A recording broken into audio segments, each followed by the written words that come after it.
दोस्तों स्वागत है आपका आपके अपने ही चैनल 100% सिलेक्शन में। दोस्तों कैसे हैं आप? आई होप आप बहुत अच्छे होंगे।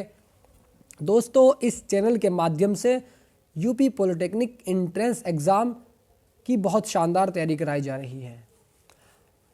जैसे कि आप देख रहे हैं कि हमारे चैनल पर टॉपिक वाइज स्टडी कराई जा रही है और रामबाण सीरीज़ चलाई जा रही है। जैसे कि आप दोस्तों स्क्रीन पर देख रहे हैं कि इस रामबाण सीरीज़ में वे क्वेश्चन को डिज़ाइन किया जा रहा है जो आपके एग्ज़ाम के दृष्टिकोण से बहुत ज़्यादा इम्पोर्टेंट है, आपके एग्ज़ाम के पॉइंट व्यू से बहुत ज़्यादा इम्पोर्टेंट है। आप दोस्तों मेरी एक बात को हमेशा याद रखना, सफल होने के लिए ज़िद का होना बहुत ज़रूरी होता है। अगर तुमने ये बात ठान ली कि मुझे अपना गोल सेट कर लिया, मान लीजिए कि आपका कोई गोल है और सेट कर लिया कि मुझे यहाँ तक पहुँचना है, किसी का बाप आपको रोक नहीं सकता है, ये मेरी गारंटी है। सफल होने के लिए ज़िद का होना बहुत ज़रूरी होता है, ये बात आप मेरी याद रखेंगे। अगर तुम चलने के लिए तैयार होना, मंजिल तुम्हारे कदमों में आ जाएगी।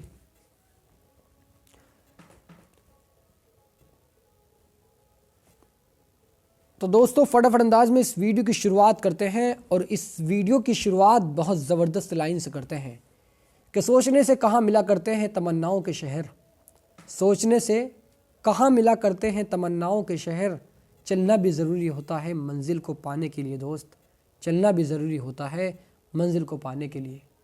तो चलिए दोस्तों इस वीडियो की शुरुआत करते हैं और वे क्वेश्चन को डिज़ाइन करते हैं जो आपके एग्ज़ाम के दृष्टिकोण से बहुत ज़्यादा इम्पोर्टेंट है।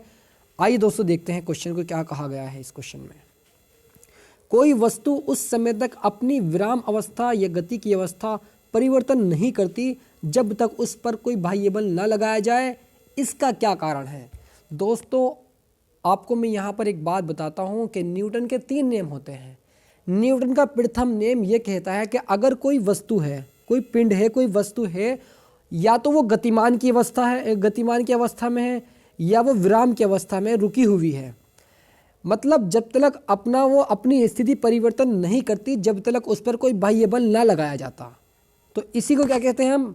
न्यूटन का प्रथम नियम कहते हैं, यानी जड़त्व का नियम भी उसको कहते हैं। Option number C is the correct answer. I hope दोस्तों ये कॉन्सेप्ट आपको बहुत अच्छे से समझ आ गया होगा। आइए नेक्स्ट क्वेश्चन की तरफ चलते हैं, देखते हैं इस क्वेश्चन में क्या कहा गया है। अगर एक मोटरसाइकिल का त्वरण 8 मीटर प्रति सेकंड स्क्वायर है, यदि एक ऐसी ही खराब मोटरसाइकिल इसके पीछे बांध दी जाए तो क्या इसका त्वरण क्या होगा? ये हमसे पूछा गया है। कभी भी इस तरह का प्रश्न देखने को मिले तो आपको मान लीजिए कोई मोटरसाइकिल है, ठीक है, उसका त्वरण जो है वो 8 मीटर प्रति सेकंड स्क्वायर है, ठीक है।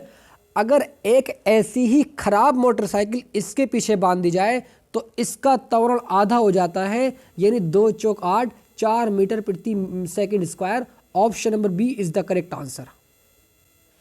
आइए दोस्तों नेक्स्ट क्वेश्चन की तरफ चलते हैं, इस क्वेश्चन को सीखते हैं। इस क्वेश्चन में कहा गया है कि किसी पिंड पर 100 न्यूटन का बल 0.4 सेकंड तक लगाया जाता है। किसी पिंड पर, कोई पिंड है, उस पर हमने 100 न्यूटन का बल लगाया, ठीक है, 0.4 सेकंड तक लगाया, तो बल का आवेग क्या होगा? आवेग को हम आई से डिनोट करते हैं। आई हमसे पूछा गया है। हम जानते हैं कि बल का आवेग जो होता है I is equal to F into T होता है। बिल्कुल ठीक है जी, तो I is equal to F into T होता है, ठीक है, तो बिल्कुल ठीक है जी। अब आई इजिकल टू यहाँ पर एफ कितना दिया हुआ है? 100 न्यूटन दिया हुआ है, तो 100 न्यूटन हमने लिख दिया, ठीक है, इनटू सॉरी यहाँ पर न्यूटन लगाता हूँ मैं, 100 न्यूटन, ठीक है, इनटू अब टी का मान दिया हुआ है 0.4 सेकंड, यानी यहाँ पर 0.4 सेकंड हमने लगा दिया, ठीक है। अब जैसे ही हम यहाँ से यह वाला पॉइंट हटाते हैं तो यहाँ पर 0 बढ़ता है, ठीक है।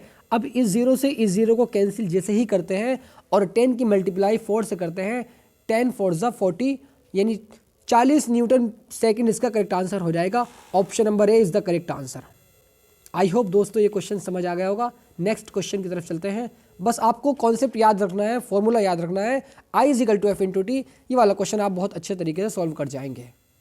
नेक्स्ट क्वेश्चन दोस्तों, इस क्वेश्चन में कहा गया है कि यदि स्वतंत्र गति के लिए 1 किलोग्राम द्रव्यमान की किसी वस्तु पर 1 न्यूटन का बल लगाया जाए, एक स्वतंत्र गति के लिए 1 किलोग्राम द्रव्यमान की वस्तु पर 1 न्यूटन का बल लगाया जाए तो वह, भाई यहाँ पर m का मान दिया हुआ है, m का मान = 1 kg, ठीक है, और न्यूटन का मान दिया हुआ है, यानी f का मान दिया हुआ है, f = यहाँ पर 1 न्यूटन, ठीक है।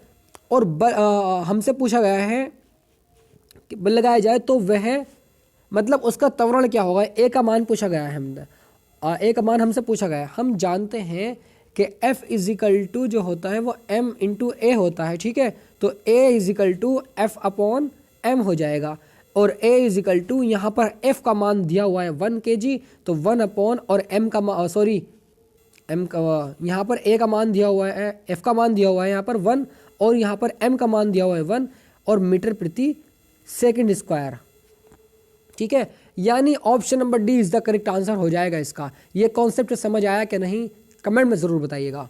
अगर नहीं समझ आया है तो दोबारा से इसको पीछे करके देख लीजिए, डेफिनेटली आपको समझ आ जाएगा, ठीक है। तो नेक्स्ट क्वेश्चन की तरफ चलते हैं और इस क्वेश्चन को देखते हैं। एक पिंड का संवेग 1 मिनट में 200 किलोग्राम मीटर प्रति सेकंड से बढ़कर 800 किलोग्राम मीटर प्रति सेकंड हो जाता है। एक पिंड का संवेग है वो 1 मिनट में 200 किलोग्राम मीटर प्रति सेकंड में बढ़कर 800 किलोग्राम मीटर प्रति सेकंड हो जाता है। पिंड पर आरोपित बल क्या है? पिंड पर जो बल लग रहा है, जिस बल से वो जो पिंड है वो गति की अवस्था में अपनी गति की अवस्था बढ़ा रहा है, उसका मान हमसे पूछा गया है। अब यहाँ पर देखिए दोस्तों, यहाँ पर टी का मान दिया हुआ है, मिनट में दिया हुआ है, और क्वेश्चन है मीटर प्रति सेकंड में, ठीक है। तो मिनट में से हम सेकंड में जब चेंज करते हैं तो 60 से मल्टीप्लाई करते हैं, यानी टी का मान यहाँ 60 से इंटू करते हैं, तो यहाँ पे आ जाएगा हमारा टी = 60 सेकंड। यहाँ तक क्लियर है? बिल्कुल क्लियर होना चाहिए, ठीक है। अब 200 किलोग्राम मीटर प्रति सेकंड से बढ़कर, जब भी इस तरह का क्वेश्चन दिया हुआ बढ़कर, तो हमें क्या काम करना है, हमें वहाँ से a का मान निकाल लेना है। यानी a = जो होता है वेग परिवर्तन की दर के बराबर होता है, तो a = ΔV/t, ये इसका फॉर्मूला आपको याद रखना है, ठीक है। जो हमारा त्वरण होता है, एक्सेलरेशन होता है, वो वेग परिवर्तन की दर के बराबर होता है, ये आप हमेशा याद रखेंगे, ठीक है। बिल्कुल ठीक है जी। अब ΔV का मतलब क्या है, इसका मतलब है V2 - V1/t, ठीक है। यहाँ तक क्लियर? बिल्कुल क्लियर जी। अब V2 का मान यहाँ पर 800 दिया हुआ है, 800 माइनस के यहाँ पर दिया हुआ है 200, 800 - 200/60, 800 में से 200 को माइनस कर देंगे तो कितना आ जाएगा, 600 आ जाएगा। तो यहाँ पर आ जाएगा हमारा = 600, ठीक है, और अपॉन 60, इस 0 से ये 0 कैंसिल, और 6 × 60 यानी 10 इसका करेक्ट आंसर हो जाएगा। Option number D is the correct answer. I hope दोस्तों ये कॉन्सेप्ट समझ आ गया होगा। बस आपको क्या याद रखना है, मेरी बात याद रखनी है कि आपको फॉर्मूला याद करना है, ठीक है। सारे बस अगर आपके 4-5 फॉर्मूले याद हो जाते हैं तो 4-5 फॉर्मूले पर ये पूरा चैप्टर आपका कवर हो जाएगा, ये मेरी गारंटी, ठीक है दोस्तों। आइए दोस्तों नेक्स्ट क्वेश्चन की तरफ चलते हैं और इस क्वेश्चन की ओर देखते हैं क्या हो रहा है। न्यूटन के तृतीय नियम के अनुसार क्रिया और प्रतिक्रिया बल एक ही वस्तु पर कार्य करते हैं, अलग अलग वस्तुओं पर एक दूसरे के विपरीत कार्य करते हैं, परिमाण व दिशा में समान होते हैं, एक दूसरे के लंबवत कार्य करते हैं। तो option number B is the correct answer. दोस्तों आपको एक एग्जाम्पल इस पर देता हूँ। जब हम बस में बैठे हुए होते हैं, मान लीजिए कि कोई बस है, ठीक है, हम यहाँ पर बस में बैठे हुए हैं, मेरी ड्राइंग अच्छी नहीं है इसलिए मुझसे कोई इस बात पर लड़ेगा नहीं, तो बिल्कुल इस कॉन्सेप्ट को देखिएगा यहाँ पर दोस्तों। मान लीजिए कि आप बैठे हुए हैं बस में और बस चल रही है आगे की ओर। जैसे ही ब्रेक ने बस मारा तो आप आगे की ओर चले गए, मतलब एक तो आगे की ओर और पीछे की ओर। क्रिया प्रतिक्रिया का बल लग रहा है, तो वो हमारा जो नेम होता है वो न्यूटन का तीसरा नेम होता है। तो यहाँ पर कह रहा है कि न्यूटन के तृतीय नियम के अनुसार जो है वो क्रिया प्रतिक्रिया का बल लगता है। Option number B is the correct answer. Next question की तरफ चलते हैं दोस्तों। आई होप ये कॉन्सेप्ट समझ आ गया होगा। अब बहुत ज़बरदस्त क्वेश्चन ये आया है, इस क्वेश्चन को ज़रा दम लगा करके सॉल्व करते हैं, ठीक है। 5 न्यूटन का बल m1 द्रव्यमान के एक पिंड में 8 मीटर प्रति सेकंड स्क्वायर का त्वरण उत्पन्न करता है। 5 न्यूटन का बल, यानी F का मान यहाँ पर हमें क्या दिया हुआ है, F का मान दिया हुआ है हमें 5 न्यूटन। यहाँ तक क्लियर? बिल्कुल क्लियर।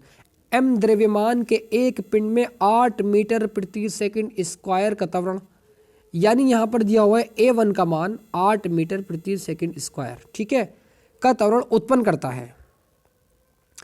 अब तथा m2 द्रव्यमान के एक पिंड में 24 मीटर प्रति सेकंड का 24 मीटर प्रति सेकंड स्क्वायर का त्वरण उत्पन्न करता है, ठीक है। यदि दोनों पिंड को अगर एक साथ बांध दिया जाए तो बल द्वारा उत्पन्न त्वरण क्या होगा? दोस्तों 1 सेकंड 2 सेकंड का ये क्वेश्चन नहीं है, बहुत फास्ट तरीके से इसको सॉल्व करना है, ठीक है। लेकिन मैं फास्ट से सॉल्व नहीं कराऊंगा, मैं आपको समझाते हुए चल रहा हूं, इसलिए मुझे देर लग रही है, ठीक है। तो हम जानते हैं दोस्तों, यहां देखिएगा कॉन्सेप्ट इसका कॉन्सेप्ट देखिएगा दोस्तों, बिल्कुल लाइन टू लाइन पढ़ना है। F = m है, F = m है, ठीक है, बिल्कुल ठीक है जी। अब यहां से हम A का मान निकालेंगे तो A = F/m हो जाएगा। यहाँ से क्या हो जाएगा हमारा, सॉरी हम क्या कर रहा हूँ भाई मैं, आज गलती क्यों हो रही है भाई। तो यहाँ से हम m1 का मान निकालेंगे, m1 ये m1 है हमारा, m1 = F/a, ठीक है। तो यहाँ तक क्लियर होना चाहिए आपका A1, ये वाला A1 है। अब क्वेश्चन पढ़ना है। क्वेश्चन में कहा गया है कि 5 न्यूटन का बल, F की जगह क्या रखना है, 5 रखना है, तो 5 रख दिया हमने, ठीक है जी। अब A1 की जगह क्या रखना है, कह रहा है 8 मीटर प्रति सेकंड स्क्वायर का त्वरण उत्पन्न करता है, तो 8 मीटर प्रति सेकंड स्क्वायर हमने लिख दिया। तो यहाँ से हमारा m1 का मान निकल करके आ गया 5/8। तो हमने यहाँ पर 5/8 साइड में लिख दिया, m1 = 5/8, ठीक है, बिल्कुल ठीक है जी। अब यहाँ से ये पढ़ना है, सॉरी इसको साइड में लिखता हूँ मैं, m = 5/8, यहाँ तक हो गया। अब हमें नेक्स्ट स्टेप जो करना है, m2 निकालना है, क्योंकि वो कह रहा है कि m2 द्रव्यमान के एक पिंड में, बल तो हमारा यही रहेगा, लेकिन m2 द्रव्यमान का एक पिंड है, उस पर पिंड पर 24 मीटर प्रति सेकंड स्क्वायर का त्वरण उत्पन्न करता है। यानी यहाँ पर A2 का मान दिया हुआ है, A2 का मान यहाँ पर 24 मीटर प्रति सेकंड स्क्वायर दिया हुआ है। तो हम जानते हैं कि m2 = यहाँ से m2 की वैल्यू निकालेंगे और यहाँ से आ जाएगा F/A2, राइट, बिल्कुल राइट जी। तो यहाँ से हमारा F का मान तो 5 ही है और A2 का मान 24 है, तो यहाँ पर 24 लिख देंगे। हमारे m1 का मान और m2 का मान यहाँ से निकल करके आ गया, m2 = 5/24, ठीक है, बिल्कुल ठीक है जी। तो ये वाला 5/24 ये क्लियर हो गया, बिल्कुल क्लियर। अब हमें क्या काम करना है, अगर वो कह रहा है कि यदि दोनों पिंड एक साथ बांध दिए जाएं, दोनों पिंडों को अगर एक साथ बांध दिया जाए तो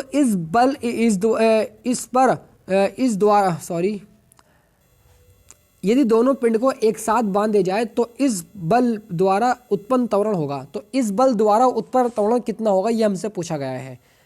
अब बस सिंपलीफाई, हमें दोनों को जोड़ देना है, यानी दोनों को एक साथ बांध देना है। किस तरह बांधते हैं, आइए उसको भी समझते हैं। फिर दोबारा से कोई वो लगाना है, हमें वैल्यू याद, m1 की वैल्यू याद रखनी है 5/8, m2 की वैल्यू याद रखनी है 5/24, 5/8 5/24 ये आपको याद रखना है, ठीक है।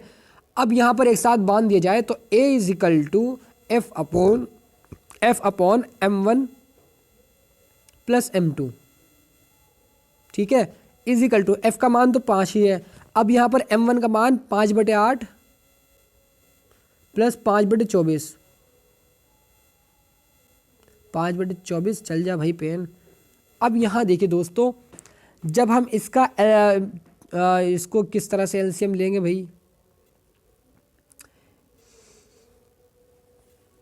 यहाँ देखिए दोस्तों 5/8 और 5/24, अगर हम इसको सॉल्व करेंगे ना तो यहाँ से 5/5/6 आ जाएगा, ठीक है, तो बिल्कुल ठीक है जी।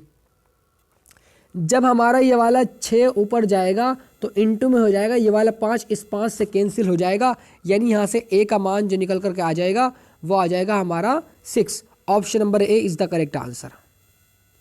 ये कॉन्सेप्ट समझ नहीं आया तो मैं इसको एक दफ़े और एक्सप्लेन कर देता हूँ ताकि आपको और अच्छे समझ आए, ठीक है। तो यहाँ देखिए दोस्तों, 5 न्यूटन का बल, 5 न्यूटन का बल, यानी हमारा एफ का मान दिया हुआ है, ठीक है। स्क्रीन थोड़ी छोटी पड़ रही है इसलिए मैं सही तरीके से समझा नहीं पा रहा हूँ। तो एफ इजिकल टू यहाँ पर 5 आ गया, ठीक है।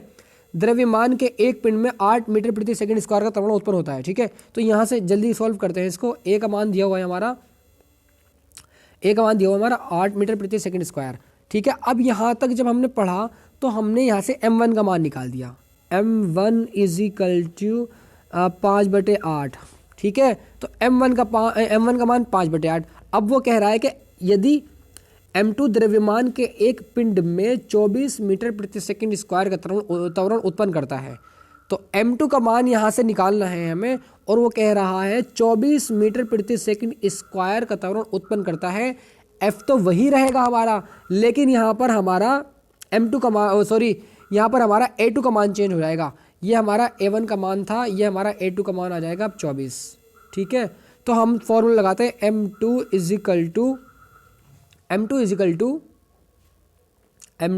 टू यहाँ पर आ जाएगा 8/24, सॉरी क्या कह रहा हूँ भाई मैं, 5/24, ठीक है। तो यहाँ से m1 का मान m2 का मान निकल करके आ गया हमारा, ठीक है। यहाँ तक क्लियर होना चाहिए बिल्कुल। अब वो कह रहा है कि यदि दोनों पिंड को एक साथ बांध दिया जाए, दोनों पिंडों को एक साथ बांध दिया जाए,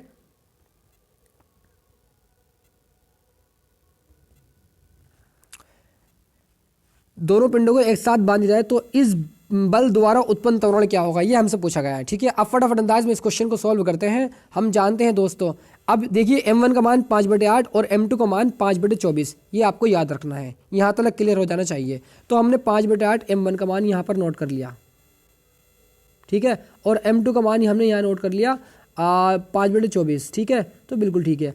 अब हमने एक साथ बांध दिया जाए इन दोनों को, तो m1 और m2 का मान निकालते हैं पहले हम।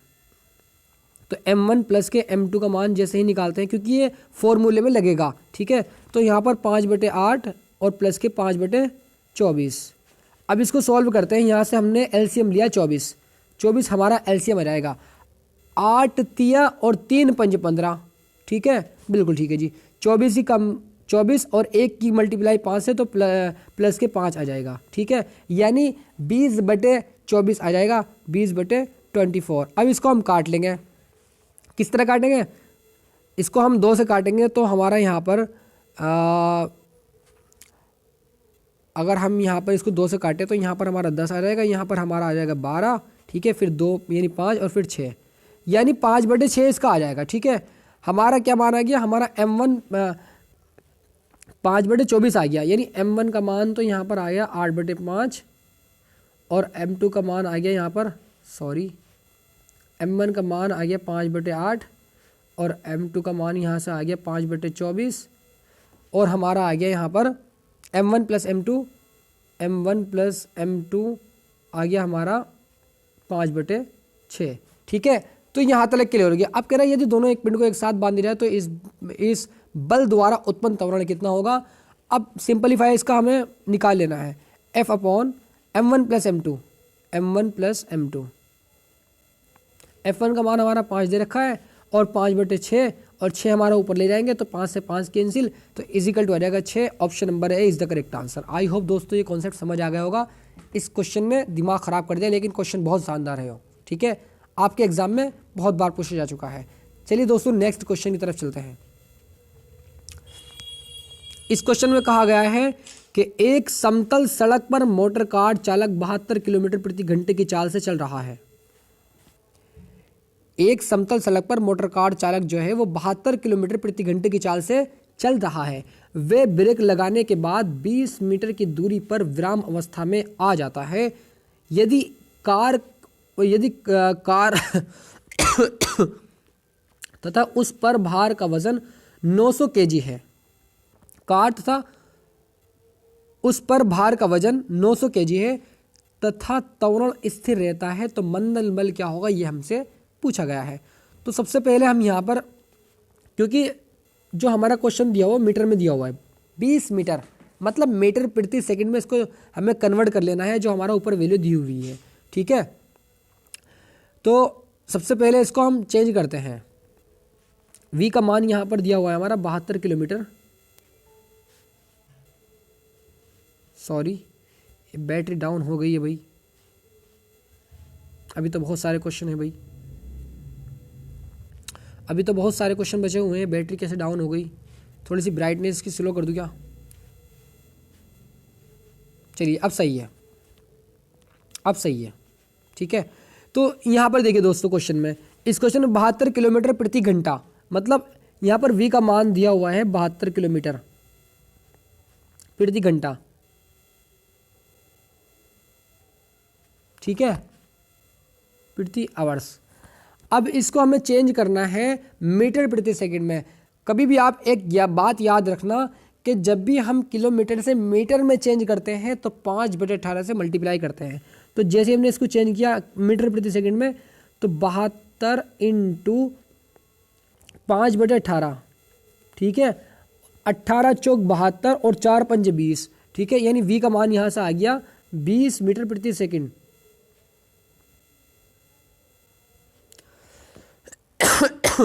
यहाँ से हमारा v का मान निकल कर आ गया। अब दोस्तों हम जानते हैं न्यूटन के तृतीय नियम से, क्योंकि हमें यहाँ पर हमें लगाने के बाद 20 मीटर की दूरी पर विराम अवस्था में आ जाता है, यानी s का मान 20 दे रखा है। ठीक है, 20 मीटर विराम अवस्था में आ जा रहा है, तो यहाँ पर दोस्तों हमारा v का मान क्या हो जाएगा? 0 हो जाएगा। ठीक है, तो बिल्कुल ठीक है जी, ये हमारी चाल है, ये हमारा विराम अवस्था में यानी इसका लास्ट वेग है। ठीक है, तो हम जानते हैं कि v square is equal to u square plus 2as जानते हैं। ठीक है, सिंपलीफाइज में इसका वैल्यू रख देनी है, वैल्यू को पुट कर देना है। v का मान 0, तो 0 का स्क्वायर 0 इज इक्वल टू, अब यहाँ पर u का मान कहाँ से लेकर आए? u का मान यहाँ पर, सॉरी, यहाँ ये u का मान है ये वाला, क्योंकि वह कह रहा है, वो कह रहा है कि 20 मीटर की दूरी पर 20 मीटर की दूरी पर विराम अवस्था में आ जाता है। ठीक है, तो सही है, ये वाली एस की वैल्यू हमारी ठीक है, ये एस की ही वैल्यू है। ठीक है, बिल्कुल ठीक है जी। तो यहाँ, हाँ सॉरी, ये वाला 20 है ना, अरे ये सही तो है 20, ये वाला, ये यू की वैल्यू है, यू की, ये v की वैल्यू है, ये u की वैल्यू है। सही तरीके से इसको सॉल्व करते हैं दोबारा से। एक समतल सड़क पर मोटर कार चालक 72 किलोमीटर प्रति घंटे की चाल से चल रहा है, मतलब यहाँ से अगर हम इसको मीटर प्रति सेकंड में चेंज करते हैं तो यहाँ से ये 20 आ जाएगा, यानी u का मान 20 आ जाएगा। कैसे आ जाएगा? क्योंकि इसकी पहली चाल है, इसकी प्रथम चाल है। ठीक है, बिल्कुल ठीक है जी। अब वो विराम अवस्था में आ रहा है 20 मीटर की दूरी चलने के बाद, तो यहाँ से s का मान आ जाएगा 20। ठीक है, विराम अवस्था में आ जाता है तो v का मान यहाँ पर 0 है। अब हम जानते हैं कि v square equal to u square plus 2as। ठीक है, v का मान 0 इक्वल टू u का मान हमारा 20 का स्क्वायर 400 इंटू 20 इंटू 2 और इंटू a का मान हमें निकालना है। ठीक है, तो 20 दूनी 40 और ये 400 उठ करके इधर जाएगा तो माइनस का हो जाएगा, यानी a is equal to minus के 400 और बाई 40। इस 0 से ये 0 कैंसिल, 4 धाई 40, यानी a का मान आ गया माइनस के 10। a का मान माइनस के 10 आ गया, यानी हमें a का मान आ गया हमारा माइनस के 10, a is equal to minus के 10 आ गया। अब हम जानते हैं कि a इज इक्वल टू जो होता है हमारा,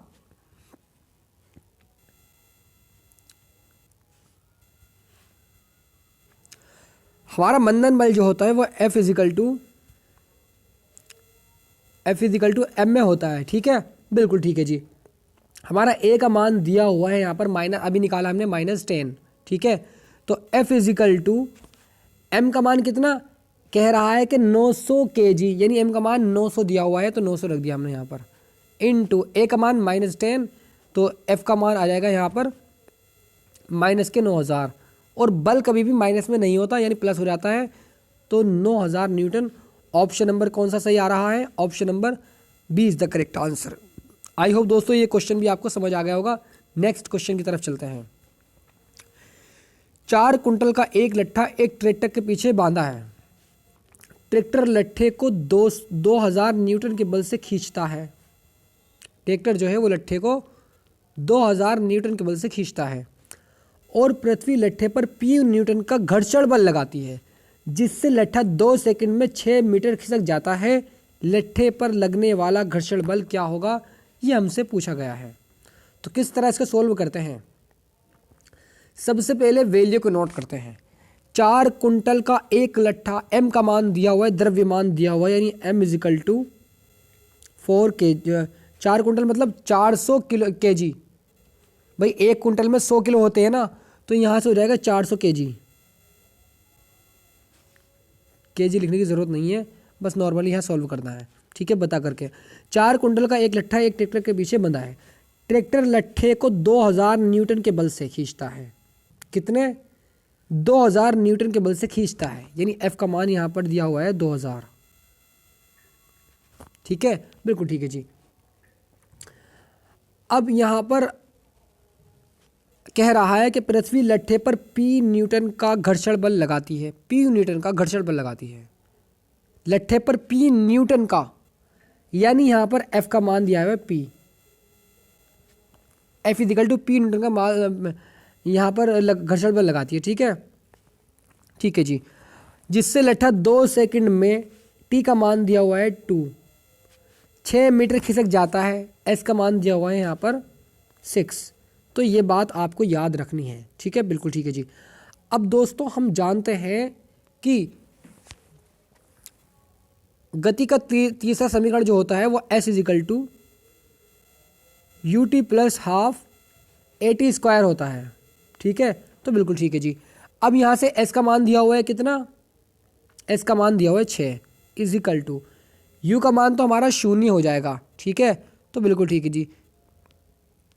U का मान हमारा 0 हो जाएगा, क्योंकि T का मान तो 2 है। ठीक है, 4 कुंटल का एक लट्ठा एक ट्रैक्टर के पीछे बंधा है। जब वो ट्रैक्टर उसको लट्ठे को लेकर आगे को चलेगा तो उसका जो प्रथम उसकी गति होगी वो 0 होगी, यानी उसका प्रथम जो गति होगी वो 0 होगी, यानी ये वाला हमारा 0 हो जाएगा। ठीक है, तो बिल्कुल ठीक है जी। अब 1/2 A का मान कितना दिया हुआ है यहाँ पर?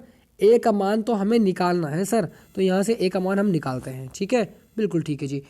अब यहाँ पर और हमारा क्या है? T बचा है। T का मान दिया हुआ है 2, 2 का स्क्वायर करेंगे तो 4 आ जाएगा, तो इंटू 4। इसको काट देंगे, 2 दूनी 4 और 2 तिया 6, तो यहाँ से A का मान निकल कर आ जाएगा 3 मीटर प्रति सेकंड स्क्वायर। ठीक है, तो A का मान यहाँ पर क्या निकल कर आ गया? 3 मीटर प्रति सेकंड निकल कर आ गया। अब हम जानते हैं कि लट्ठे पर प्रभावी बल जो लगता है वो F इजिकल टू 2000 में से माइनस कर देंगे P। ठीक है, बिल्कुल ठीक है जी। F इजिकल टू, और हम जानते हैं कि F इजिकल टू M में होता है। M का मान हमने निकाला कितना था? M का मान 400 था जी, ये रहा, ये दे रखा है 4 कुंटल। और A का मान अभी निकाला 3 आया है, इजिकल टू 2000 और माइनस कर देंगे P यहाँ से। ठीक है, अब जैसे ही 2000 को उठा करके यहाँ लेकर के आएंगे तो माइनस P इजिकल टू 4 × 12 यानी 1200 माइनस 2000। ठीक है, यहाँ तक क्लियर होना चाहिए। तो माइनस P इजिकल टू, अब माइनस 2000 और प्लस के 1200, तो कितने बचेंगे? माइनस के 800 बचेंगे। ठीक है, इस माइनस से ये minus cancel, P equal to 800, यानी option number B is the correct answer. I hope दोस्तों ये क्वेश्चन समझ आ गया होगा। नेक्स्ट क्वेश्चन की तरफ चलते हैं और फटाफट अंदाज में इस क्वेश्चन को भी सॉल्व करते हैं। इस क्वेश्चन में कहा गया है कि 40 किलोग्राम का एक विस्फोटक 12 मीटर प्रति सेकंड के वेग से जा रहा है। ठीक है, बिल्कुल ठीक है जी। टक्कर के पश्चात वे 28 kg व 12 kg के 2 टुकड़ों में विभाजित हो जाता है। यदि टक्कर के पश्चात बड़े टुकड़े का वेग 0 हो तो छोटे टुकड़े का वेग क्या होगा, ये हमसे पूछा गया है। अब दोस्तों हम जानते हैं कि यहाँ पर हमें सबसे पहले तो यहाँ ये देखिएगा 40 kg का एक विस्फोटक, 40 kg मतलब यहाँ पर यहाँ पर हमारा m का मान दिया हुआ है, यानी m इजिकल टू 40। ठीक है, तो बिल्कुल ठीक है जी। 12 मीटर प्रति सेकंड के वेग से जा रहा है, कितना 12, तो v का मान दिया हुआ है 12। ठीक है, बिल्कुल ठीक है जी। अब यहाँ तक क्लियर होने के बाद वो कह रहा है कि उसके पश्चात वे 28 kg वे 12 kg के दो टुकड़ों में विभाजित हो जाता है, यानी m1 का मान यहाँ से कितना दिया हुआ है, 12 दिया हुआ है। m2 का मान कितना दिया हुआ है, m1 का मान यहाँ पर m1 का मान यहाँ पर 28 दिया हुआ है और m2 का मान दिया हुआ है 12। ठीक है, बिल्कुल ठीक है जी। उसके पश्चात वो कह रहा है कि यदि टक्कर के पश्चात बड़े टुकड़े का वेग शून्य हो जाए, टक्कर के बाद बड़े टुकड़े का वेग शून्य हो जाए तो छोटे टुकड़े का वेग क्या होगा। तो आपको एक समीकरण याद रखनी है, एक इक्वेशंस याद रखनी है, एक फॉर्मूला याद रखना है कि जब भी इस तरह का क्वेश्चन दिया जाए कि 28 kg और इतने kg में टूट रहा है, टुकड़ों में विभाजित हो रहा है, तो mv is equal to m1v1 plus के m2v2। ठीक है, सिंपल ये वाला फॉर्मूला लगा करके इसका आंसर निकल कर आ जाएगा। m का मान दे रखा है 40 और v का मान दे रखा है 12 इजिकल टू क्योंकि छोटे टुकड़ा का वेग अगर शून्य हो तो बड़े टुकड़ा का वेग क्या होगा, मतलब छोटे टुकड़ा का वेग शून्य है, मतलब v1 का मान, तो ये हमारा कैंसिल हो जाएगा। ठीक है, 0 हो जाएगा। बात आती है बड़े टुकड़ा का वेग क्या होगा, तो m2 का मान यहाँ पर 12 दिया हुआ है। ठीक है, और v2 का मान यहाँ पर हमें निकालना है इंटू v2। इस 12 से 12 कैंसिल और v2 equal to 40। Option number C is the correct answer. Next question दोस्तों, किसी गतिशील पिंड का वेग आधा करने से उसका समवेग हो जाता है, आधा हो जाता है, ये बात आप याद रखेंगे। नेक्स्ट क्वेश्चन दोस्तों, 10 ग्राम द्रव्यमान की एक गोली 400 मीटर प्रति सेकंड के वेग से चलती हुई 900 ग्राम द्रव्यमान के मुक्त रूप से लटके लकड़ी के ब्लॉक में धंस जाती है। ब्लॉक द्वारा प्राप्त किया गया वेग क्या होगा, ये हमसे पूछा गया है। तो दोस्तों कभी भी इस तरह का प्रश्न देखने को मिले, सबसे पहले हमें इस की वैल्यू को नोट करना है। ठीक है, तो यहाँ से m1 का मान कितना दिया हुआ है, 10 ग्राम दिया हुआ है, तो m1 का मान हमने यहाँ से 10 ग्राम लिख लिया। ठीक है, बिल्कुल ठीक है जी। और m2 का मान यहाँ पर दिया हुआ है m2 का मान दिया हुआ है 900 ग्राम। ठीक है, तो यहाँ से m2 का मान हमने नोट कर लिया 900। ठीक है, बिल्कुल ठीक है जी। अब वो कह रहा है 900 ग्राम के मुक्त रूप से लटके हुए लकड़ी के ब्लॉक में धंस जाती है। ठीक है, धंस जाती है तो ब्लॉक द्वारा प्राप्त किया गया वेग क्या होगा, वो हमसे पूछा गया है। तो आपको एक फॉर्मूला याद रखना है, m1 plus m2 into v is equal to m1v1 plus m2v2। ठीक है, ये आपको याद रखना है। अब यहाँ पर देखिए इसका मान हमने 10 रखा और plus 900 into v is equal to m1 का मान 10 और v1 का मान दे रखा है यहाँ पर 400। ठीक है, बिल्कुल ठीक है जी, प्लस 900 इंटू 0। अब 0 कैसा आया, कह रहा है कि लटके हुए ब्लॉक में धंस जाती है, मतलब लास्ट वेग जो होगा उसका 0 हो जाएगा, यानी 0 हमने लिख दिया। अब यहाँ पर इसको जोड़ देना है, ये जोड़कर कितना हो जाएगा 910, यानी 910 v इज इक्वल टू 4 धाई 40। ठीक है, तो यहाँ पर हो जाएगा ये 4000 हो जाएगा। ठीक है, और प्लस 900, सॉरी ये तो कैंसिल हो जाएगा, अरे इस 900 की मल्टीप्लाई 0 से करेंगे तो ख़त्म हो जाएगा हमारा, हाँ 4000 हो जाएगा। अब इस 0 से एक 0 कैंसिल, यानी a इज इक्वल टू आ जाएगा हमारा 400, जैसे कि आप अपनी स्क्रीन पर देख रहे हैं, ऑप्शन नंबर 4.39 मीटर। हाँ, कितना आया हमारा कितना आया भाई 910 v इज इक्वल टू 400। ठीक है, और v is equal to 400 by 910, इस 0 से 0 कैंसिल करेंगे, इस 91 से जैसे ही 40 को काटेंगे तो यहाँ से आ जाएगा 4.39 सॉरी 4000 को काटेंगे तो 4.39 आ जाएगा। Option number C is the correct answer. Next question दोस्तों, इस क्वेश्चन में कहा गया है कि 25 किलोग्राम का बम का गोला जो कि 10 मीटर प्रति सेकंड के वेग से गतिमान है अचानक फटकर 2 टुकड़ों में टूट जाता है। ठीक है, अभी इस तरह का प्रश्न हमने करा था तो बिल्कुल सिंपलीफाई उसकी ही तरह करना है। तो यहाँ पर 25 kg है ना, तो हमारा m1 का मान नोट कर लेना है। m का मान 25 kg दिया हुआ है। ठीक है, बिल्कुल ठीक है जी। कह रहा है कि 10 मीटर प्रति सेकंड के वेग से गतिमान है, तो यहाँ पर v1 गतिमान है, तो v1 का मान यहाँ पर दिया हुआ है 10 मीटर प्रति सेकंड। ठीक है, सॉरी यहाँ पर गलती हो रही है, एक्चुअली ये m का मान है, ये m का मान है हमारा 25 kg। ठीक है, और v का मान दे रखा है 10 मीटर प्रति सेकंड। अचानक फटकर 2 टुकड़ों में टूट जाता है, जिसके द्रव्यमान m1 का मान 15 दिया हुआ है और m2 का मान दिया हुआ है 10 kg। ठीक है, यहाँ तक क्लियर है। यदि बड़े टुकड़े का वेग 0 हो, अगर बड़े टुकड़े का वेग जो हो वो 0 हो, इसका वेग 0 हो, तो छोटे टुकड़े का वेग क्या होगा, ये हमसे पूछा गया है। तो वेरी सिंपल दोस्तों, हम जानते हैं कि mv is equal to m1v1 plus m2v2। ठीक है, बिल्कुल ठीक है। अगर छोटे टुकड़े का वेग 0 हो तो बड़े टुकड़े का वेग क्या होगा